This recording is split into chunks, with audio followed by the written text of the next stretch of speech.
ওম নমো ভগবতে বাসুদেবায়। জয় শ্রীকৃষ্ণ। রাধে রাধে।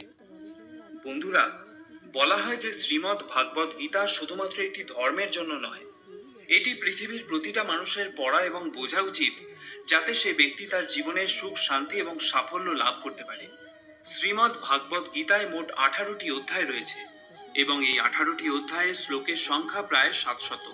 যে শ্লোকগুলি সংস্কৃত ও শুদ্ধ বাংলা ভাষায় লেখা, তাই সবার পক্ষে পড়া ও বোঝা একটু কঠিন হয়ে পড়ে।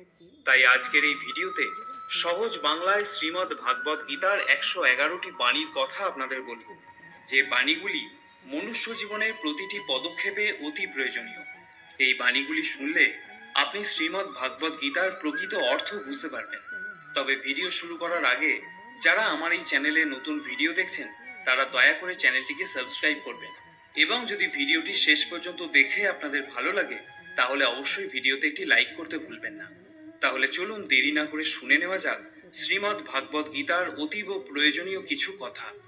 ভগবান শ্রীকৃষ্ণ বলেছেন, যে ব্যক্তির মধ্যে জ্ঞানের অভাব এবং ঈশ্বরে বিশ্বাসের অভাব রয়েছে, সেই ব্যক্তি জীবনে কখনো সুখ ও সাফল্য লাভ করতে পারে না। কে কি করছে, কিভাবে করছে এবং কেন করছে, এসব থেকে যত দূরে থাকবে ততই সুখে থাকবে। একজন বিবেকবান মানুষের যখন আত্মসম্মানে আঘাত লাগে, তখন সেই মানুষটিও সম্পর্কের বন্ধন ছিন্ন করে দেয়। মোহ বা টান তার উপর অনুভব করো যার উপর তোমার অধিকার রয়েছে। যার উপর তোমার অধিকার নেই, তার উপর মোহ বা টান অনুভব করাই উচিত নয়। যারা অন্যের কষ্ট বোঝে, যাদের মমতা আছে, যারা হৃদয় থেকে শুদ্ধ, তারা এই জন্ম মৃত্যু চক্র থেকে মুক্ত হয়ে যায়। তাদের আর জন্ম নিতে হয় না। তোমার কর্মই তোমার আসল পরিচয়, কারণ এক নামের তো হাজারো মানুষ থাকতে পারে। যা হবার থাকে তা হয়েই থাকে, আর যা হওয়ার নয় তা কখনোই হয় না। এই দৃঢ়তা যদি তোমার মনেও থাকে, তাহলে তোমায় কখনো দুশ্চিন্তা করতে হবে না। কর্ম এমন একটি ফসল যা একজন ব্যক্তিকে যে কোনো পরিস্থিতিতে কাটতেই হয়। তাই সর্বদা ভালো বীজ বপন করো, যাতে ফসলটাও ভালোই হয়। সদা সন্দেহকারী ব্যক্তির প্রসন্নতা পাওয়া না এ জীবনে সম্ভব, আর না অন্য জীবনে।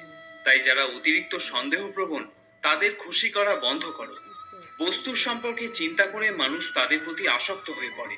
এই কারণে তাদের মধ্যে কামনা বাসনা তৈরি হয় এবং কামনা বাসনা বিঘ্নিত হলেই ক্রোধের উৎপত্তি হয়।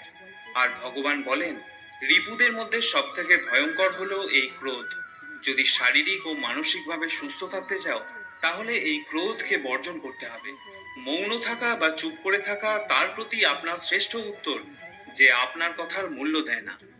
ভগবান শ্রীকৃষ্ণ অর্জুনকে বলেছিলেন, হে পার্থ, যাদের ভক্তিতে বিশ্বাস নেই, তারা আমাকে লাভ করতে না পেরে এই জন্ম মৃত্যু চক্রে ঘুরতে থাকে, এই ভৌতিক জগতে বারংবার আসতেই থাকে।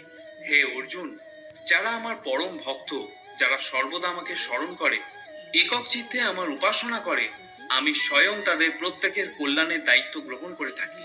যতটা সম্ভব চুপ করে থাকাই ভালো, কারণ বেশি কথা মানুষকে সব থেকে বেশি অপরাধ করতে বাধ্য করায়। হাজারটা ভালো কাজ করার পরেও যদি তুমি একটা খারাপ কাজ করো, তাহলে লোক শুধু তোমার খারাপ কাজটাই দেখবে। তাই লোকে কি বলবে তাতে কর্ণপাত করো না, নিজের কর্ম নিজে করে যাও। তুমি আজ যে কর্ম করছো, তার ফল তুমি কাল অবশ্যই পাবে। আর আজ তোমার যা কিছু আছে, তা তোমারই দ্বারা করা তোমার অতীতের কর্মের ফল। ভগবান বলেন, তোমার অতীত পরিবর্তন করার ক্ষমতা তো আমার নেই, কিন্তু তুমি যদি চাও, তোমার বর্তমানের কর্মের দ্বারা তোমার ভবিষ্যৎ আমি অবশ্যই পরিবর্তন করতে পারবো। হে পার্থ, আমি কারোর ভাগ্য তৈরি করি না, সবাই তাদের ভাগ্য নিজে তৈরি করে। ভালো কর্ম সেটা নয় যার ফল সবসময় ভালো হয়। ভালো কর্ম তো সেটা যার উদ্দেশ্য কখনো খারাপ হয় না। আর ভালো উদ্দেশ্য নিয়ে করা কাজ কখনো বৃথা যায় না। কোনো একটি কাজ করার আগে অবশ্যই চিন্তা করা উচিত, কিন্তু চিন্তা এতটা করা উচিত নয় যাতে ওই কাজটাই নষ্ট হয়ে যায়। কারণ প্রয়োজনের বেশি চিন্তা দুশ্চিন্তায় পরিবর্তন হয়ে যায়। হয় তুমি সময়ের সাথে বদলে যাও, না হলে সময়কে বদলাতে শেখো। কিন্তু ভাগ্যকে কখনো দোষারোপ করো না। যে কোনো পরিস্থিতিতে চলতে শেখো। অন্যের জীবনকে পরিপূর্ণভাবে অনুকরণ করার থেকে নিজের জীবনে অসম্পূর্ণভাবে বেঁচে থাকাও ভালো। এই সংসারে কোনো মানুষই সর্বগুণ সম্পন্ন হয় না। তাই কিছু দোষ ত্রুটিকে নজর এড়িয়ে গিয়ে সম্পর্কগুলোকে বজায় রাখার চেষ্টা করো। তোমার কেবল তোমার কর্ম করার উপরে অধিকার আছে, কিন্তু কর্মের ফলে তুমি অধিকারী নও। না তো তুমি নিজেকে তোমার কর্মের ফলের কারণ বলে মনে করবে, আর না কখনো কোনো কর্ম না করার প্রতি আসক্ত হবে। ভগবান শ্রীকৃষ্ণ বলেছেন, ন কর্মণা মনা রম্ভান নৈষ্কর্মং পুরুষ স্নুতে, ন চ সন্ন্যাস ন দেব সিদ্ধং সমাধি গচ্ছতি। অর্থাৎ কেবল কর্মের অনুষ্ঠান না করার মাধ্যমে কর্মফল থেকে মুক্ত হওয়া যায় না, আবার কর্ম ত্যাগের মাধ্যমেও সিদ্ধি লাভ করা যায় না। ন হি কশ্চিৎ ক্ষণমপি জাতু তিষ্ঠত্ব কর্মকৃত কার্যতে হবশ কর্মসর্ব প্রকৃতির জয়ীর গুণই। সকলেই মায়ার দ্বারা প্রভাবিত হয়ে নিজের নিজের কর্ম করে যাচ্ছে। কর্ম না করে তুমি এক মুহূর্তও থাকতে পারবে না। মানুষ কখনো ভালো বা মন্দ হয় না, ভালো বা মন্দ হয় তার কাজ, আর মানুষের কর্ম অনুযায়ী সে তার ফলও পায়। যখন কোনো সমস্যার জন্ম হয়, সাথে সাথে তার সমাধানেরও জন্ম হয়। তাই সমাধান বের করতে চেষ্টা করো, আজ না হলে কাল তা অবশ্যই বের হবে। অর্জুনের তীরের মতো মরুভূমির থেকেও জল বেরিয়ে আসবে। যখন আমাদের মন দুর্বল হয়, তখন পরিস্থিতি একটি সমস্যা হয়ে দাঁড়ায়, আর যখন মন স্থিতিশীল থাকে তখন পরিস্থিতি একটি পরীক্ষা হয়ে দাঁড়ায়, আর যখন আমাদের মন মজবুত হয় তখন পরিস্থিতির সুযোগ তৈরি করে দেয়।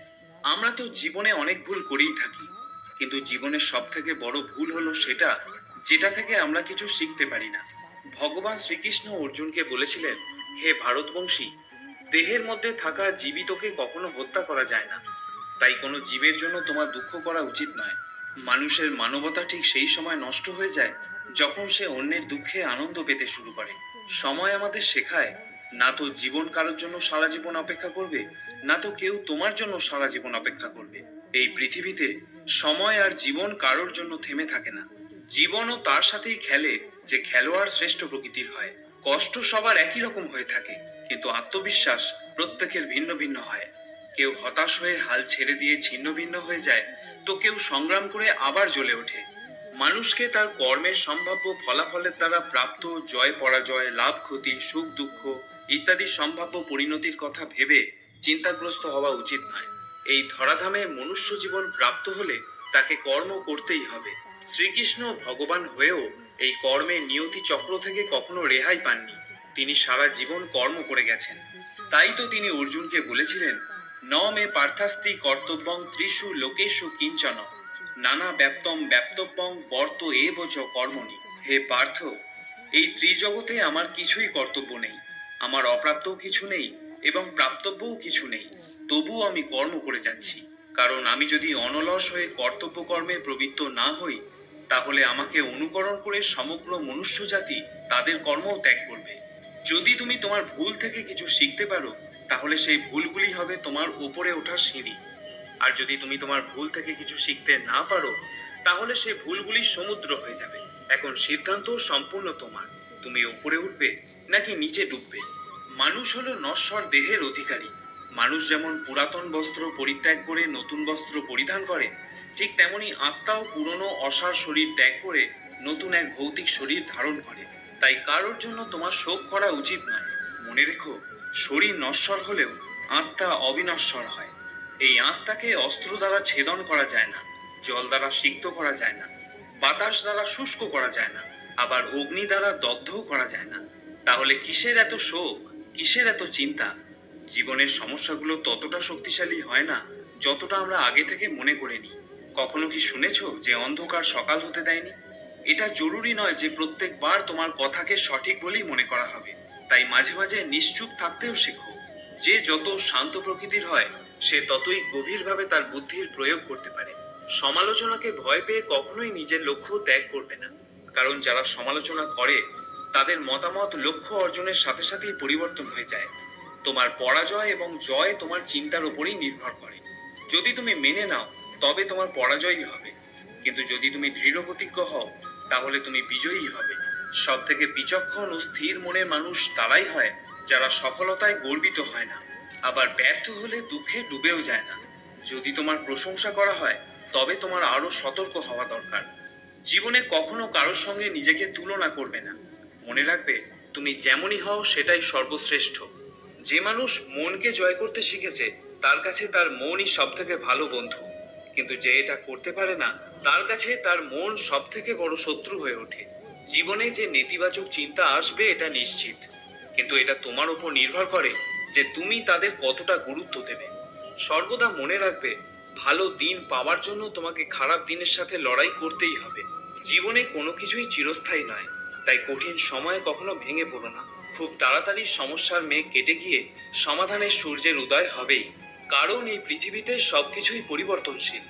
যে ব্যক্তি মনকে জয় করতে শিখেছে, সে ইতিমধ্যেই পরমাত্মাকে লাভ করতে শিখেছে। এমন ব্যক্তির কাছে সুখ দুঃখ, শীত গরম, সম্মান অসম্মান সবই একরকম। যে যাই বলুক না কেন, নিজেকে সবসময় শান্ত রাখার চেষ্টা করো। কারণ সূর্যের উত্তাপ যতই প্রখর হোক না কেন, তাতে সমুদ্রের জল কখনো শুকিয়ে যায় না।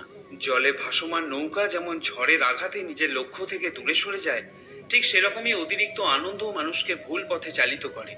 ভগবান শ্রীকৃষ্ণ অর্জুনকে বলেছিলেন, হে অর্জুন, একজন ব্যক্তি যা ইচ্ছা তাই হতে পারে, যদি সে অবিরত বিশ্বাসের সঙ্গে কাঙ্ক্ষিত জিনিসের ওপর ধ্যান করে। আমাদের অতীত এবং ভবিষ্যতের কথা চিন্তা করে সময় নষ্ট করা উচিত নয়। কারণ যা হওয়ার তা তো হবেই, যা হয় ভালোর জন্যই হয়। তাই অতীত ও ভবিষ্যতের চিন্তা না করে বর্তমানেই বাঁচতে শেখা উচিত। পরিবর্তনই হলো সংসারের নিয়ম। এখানে সমস্ত কিছুই পরিবর্তনশীল।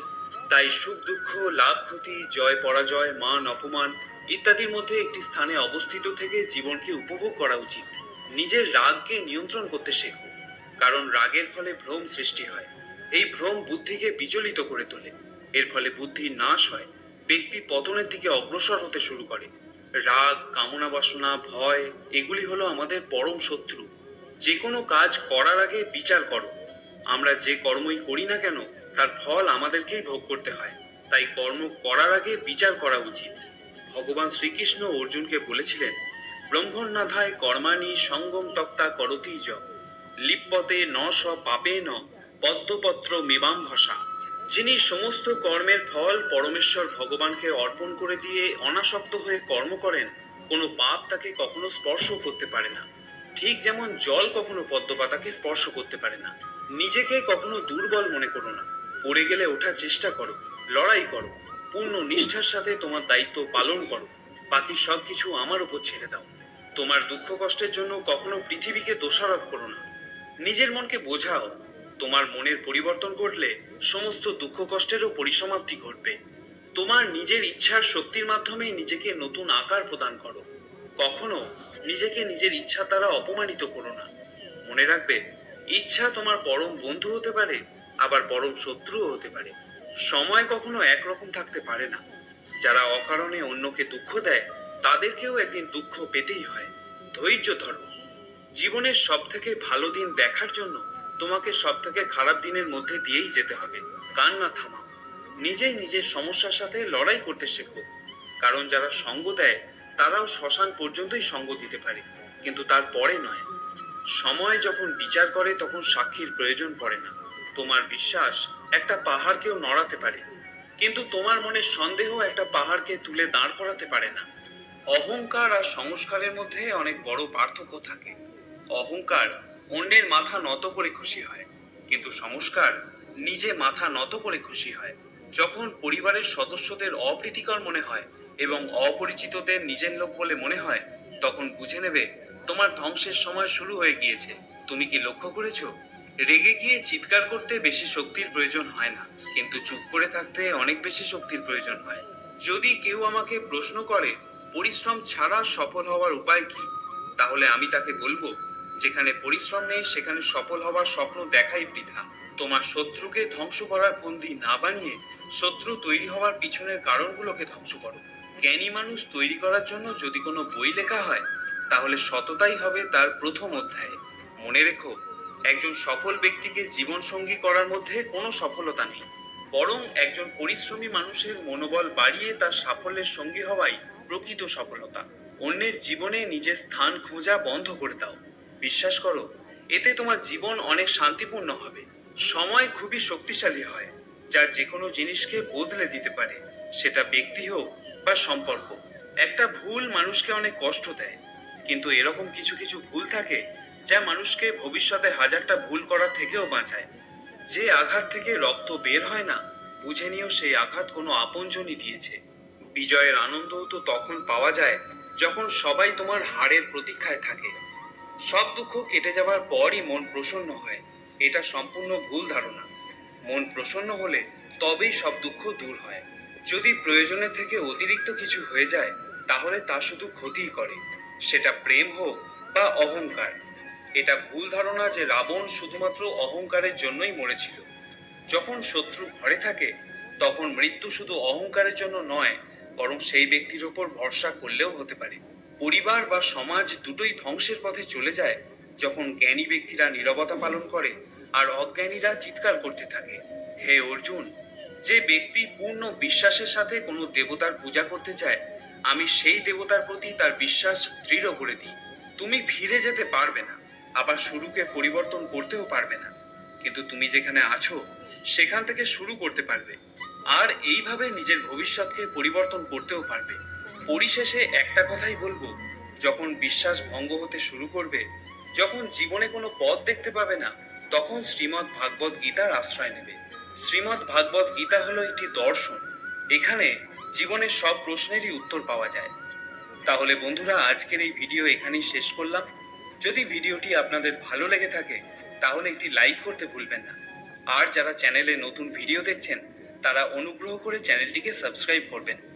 আবার দেখা হবে পরে আরেকটি ভিডিওতে। ততক্ষণের জন্য ভালো থাকুন, সুস্থ থাকুন। জয় শ্রীকৃষ্ণ। রাধে রাধে।